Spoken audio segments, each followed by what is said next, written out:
Pour trouver un travail en Afghanistan, pour demander les amis, des fois la famille, des fois les gens. Si quelqu'un il veut travailler dans une entreprise, par exemple dans la banque ou d'autres places, elle va poser son CV, après elle va passer un entretien, après si elle peut travailler, elle va accepter le directeur et directrice. S'il ne peut pas, il ne peut pas. Les gens qui travaillent dans le bâtiment, et dans la ville, vendeurs et vendeuses. Dans la ville, les gens qui travaillent au vendeur, et elle va choisir une place et elle va vendre toutes les choses là. Par exemple, les légumes, d'autres choses, les frites, comme ça. Et dans le bâtiment, il y a une grande place liée que les gens, le matin, elle va attendre là-bas, tout. Si quelqu'un a besoin de quelqu'un pour travailler aujourd'hui et demain, elle va là-bas, elle va prendre combien de personnes qu'elle a besoin.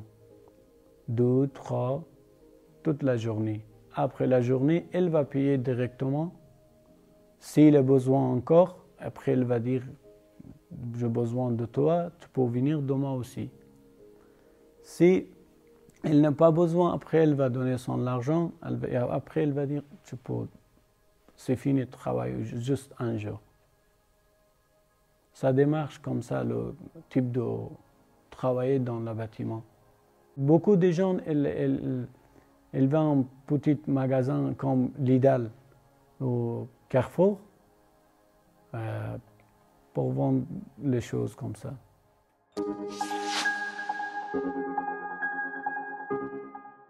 Comme ici, apprentissage comme ça. Si, par exemple, moi je travaille avec un électricien et mécanicien, je dois travailler pour lui 12 ans gratuites. Même il va payer rien, juste des fois le week-end il va payer quelque chose pour un petit peu boire le jus fruits, de l'eau, quelque chose comme ça. 2 ans et 3 ans après, si elle apprend toutes les choses, elle peut ouvrir un magasin pour un garagiste ou une petite entreprise.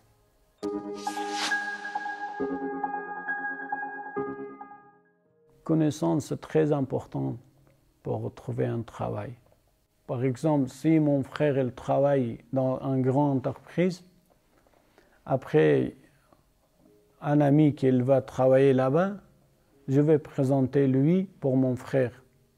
Qui lui, il est bien, il travaille bien, après, il va poser son CV.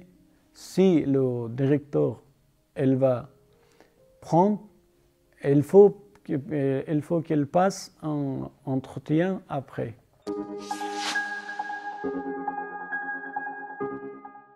Oui, les gens qui ont un diplôme d'université, toujours ils travaillent comme si quelqu'un va passer la loi, elle va travailler dans l'État. Si quelqu'un d'autres métiers, elle va travailler, par exemple, le médecin, elle travaille dans un hôpital, c'est facile comme ça. Des fois, elle est privée, des petites cliniques comme ça.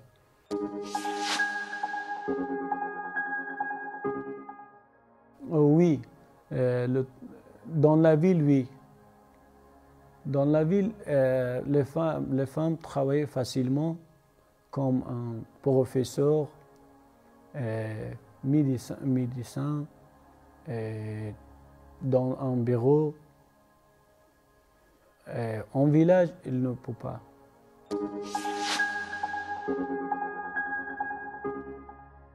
Dans un bureau, oui. En général, dans le bâtiment, dans d'autres entreprises, il n'y a pas le contrat. Elle va travailler jusqu'à le patron, elle va décider.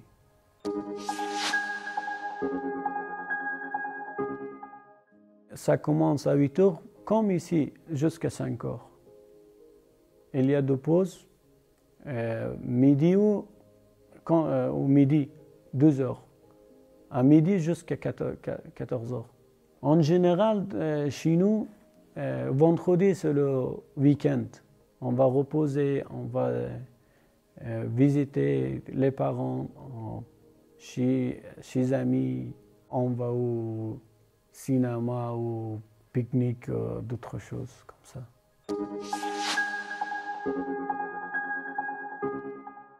Pour les étudiants, oui. En général, non.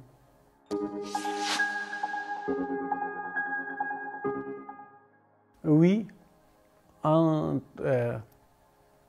salarié, dans la journée, elle travaille et elle va gagner 500 et 400. Elle peut manger comme elle veut. Il faut travailler tous les jours. Si elle manque un jour, elle travaille un jour, elle repose un jour, ça c'est rien.